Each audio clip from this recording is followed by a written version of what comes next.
평안히 잘 주무셨습니까? 네.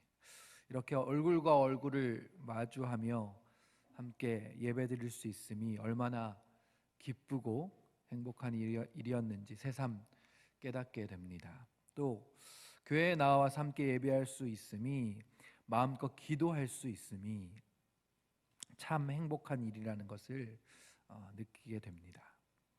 또 지금까지는 아예 함께 할 수 없었던 사람들도 이제는 이렇게 영상을 통해서 계신 그곳에서 함께 같은 시간에 예배할 수 있다는 것도 참 신기하고 감사한 일인 것 같습니다.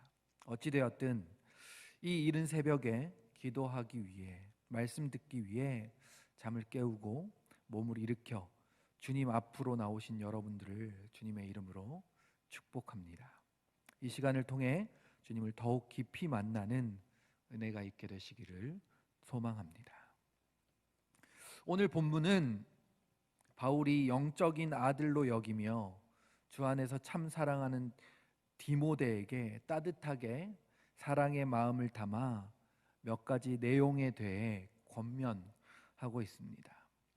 첫 번째는 1절에서 5절까지의 내용을 이렇게 권면하고 있는데요. 잘못된 가르침으로부터 형제들을 깨우쳐 올바른 길로 인도하라고 말합니다. 특별히 미혹하는 영과 귀신의 가르침을 따르는 믿음을 떠난 사람들은 잘못된 교훈, 즉 양심의 화인 맞아서 외식함으로 거짓말하는 그 사람들의 가르침으로부터 올바른 길로 사람들을 인도하라는 것입니다. 그 사람의 가르침을 구체적으로 두 가지 언급하고 있는데요. 혼인을 금하고 어떤 음식은 먹지 말라고 할 것이다 말합니다. 이것은 금욕주의와 관련된 것들이기도 합니다. 이러한 가르침으로부터 하나님께서 지으신 모든 것이 선하기 때문에 감사함으로 받으면 버릴 것이 없다고 가르치는데, 왜냐하면 이 거룩이라는 것은 어떤 음식물로부터 나오는 것이 아니기 때문이죠. 오히려 거룩은, 구별됨은 하나님의 말씀과 기도로 그렇게 된다 말합니다. 하나님의 말씀을 믿고 그 말씀을 의지함으로 기도할 때 그것이 구별되어지고 하나님의 것으로 구별되어지고 거룩해지는 것이지, 그것 자체가 처음부터 거룩하게 구별되어진 것이 아니라는 말인 거죠. 하나님께서 지으신 모든 것이 선하기에 감사함으로 받으면 버릴 것이 없다, 그렇게 이어갑니다. 이 원리를 깨닫게 된다면, 이 믿음의 메시지를 가르치고 그것을 함께 따르게 된다면 그리스도 예수의 좋은 일꾼이 된다, 6절에 말씀합니다. 또한 그렇게 좋은 일꾼이 되어서 계속해서 양육을 받아 나아가야 한다 말씀합니다. 이 과정에서 중요한 단어가 하나 등장합니다. 바로 경건이라는 단어인데요. 7절 말씀을 함께 읽어보도록 하겠습니다. 시작. 망령되고 허탄한 신화를 버리고 경건에 이르도록 내 자신을 연단하라. 경건이라는 단어를 풀면 이렇게 설명할 수 있습니다. 공경하는 자세로 삼가고 조심함이라는 단어인데요.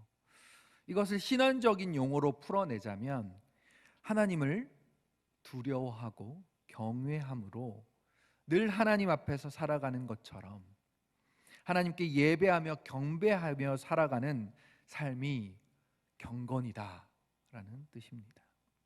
그래서 경건한 삶이라고 하면 하나님을 온전히 섬기면서 그분을 바라보며 살아가기에 그 하나님의 거룩한 성품을 닮아가고, 또 하나님께서 부어주시는 은혜와 사랑으로 인해서 더욱 주님을 사랑하게 되는 그러한 모습을 의미하는 것이기도 하죠.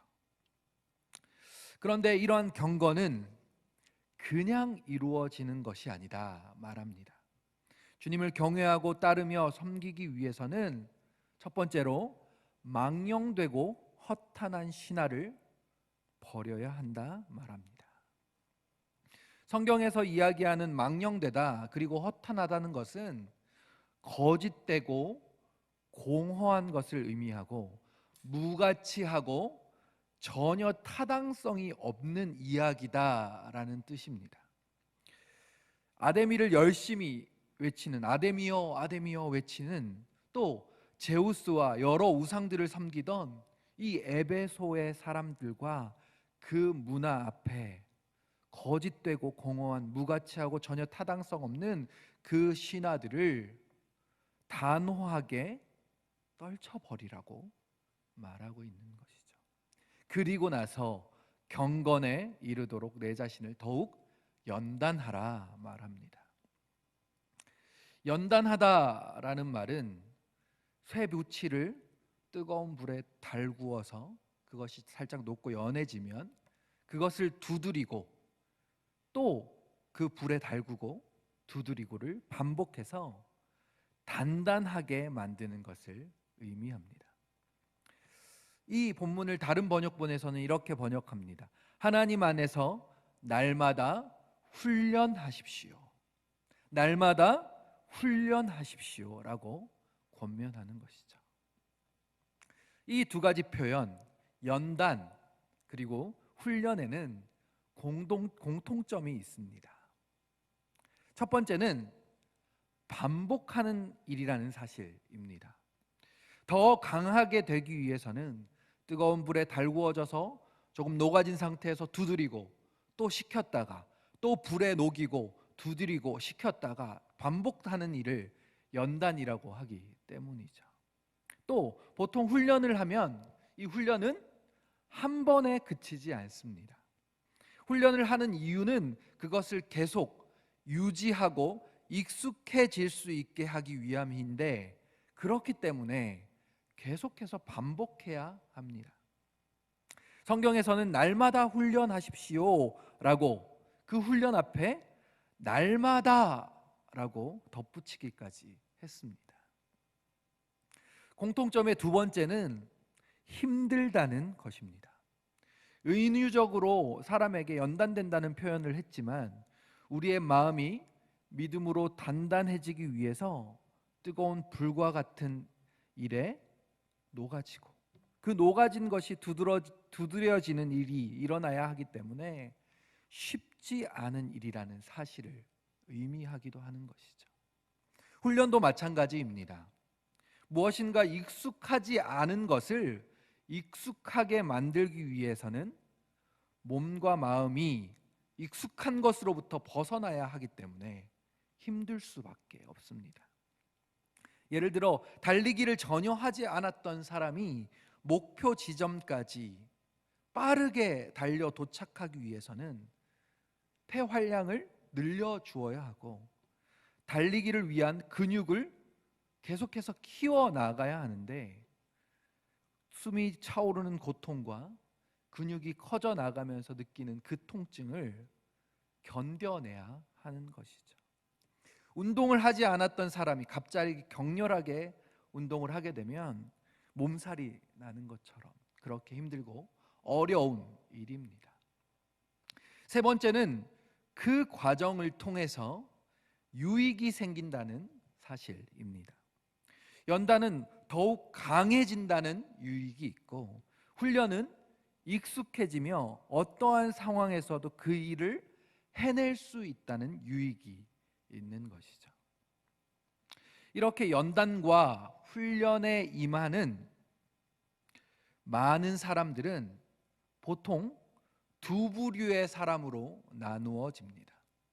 어떤 사람은 힘듦과 어려움으로 인해 그것을 반복되게 하지 못하고 결국 연단과 훈련을 그칩니다. 그런데 어떤 사람은 힘들고 어렵지만 반복해서 자신을 연단하고 훈련합니다.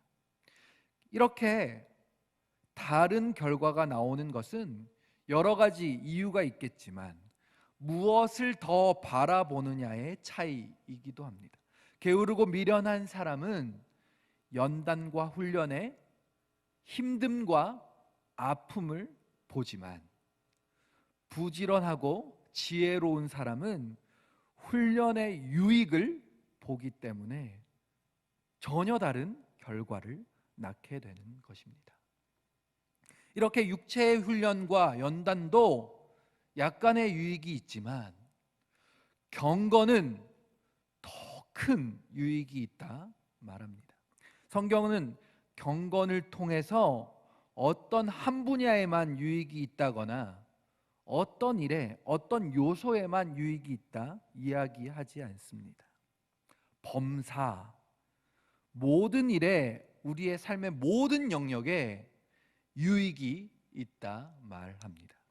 심지어 금생과 내생, 다른 말로 현재의 삶뿐만 아니라 우리에게 허락해 주신, 우리가 바라고 소망하는 그 영원한 삶에 약속이 있다, 이렇게 말씀하고 계신 것이죠. 여기에 모이신 또 영상으로 함께 하시는 모든 성도님들 가운데 경건에 이르도록 자신을 연단하고 훈련하게 되는 은혜가 더욱 넘치게 되시기를 축복합니다. 반복적으로 힘들지만 주님을 닮아가기 위해 경건에 이르도록 새벽을 깨워 말씀과 기도로 거룩하게 되시는 은혜가 넘치시기를 주님의 이름으로 축복합니다. 하나님을 경외하고 하나님을 사랑하고 하나님을 온전히 믿고 섬기는 일을 위해 지금 우리의 시대에 망령되고 허탄한 것들을 다 끊어버리고 주님만을 깊이 더욱 바라보게 되시는 은혜가 넘치게 되시기를 예수님의 이름으로 축복합니다. 마지막으로 야고보서 1장 27절 말씀을 읽어드리고 오늘 말씀을 마치려고 합니다.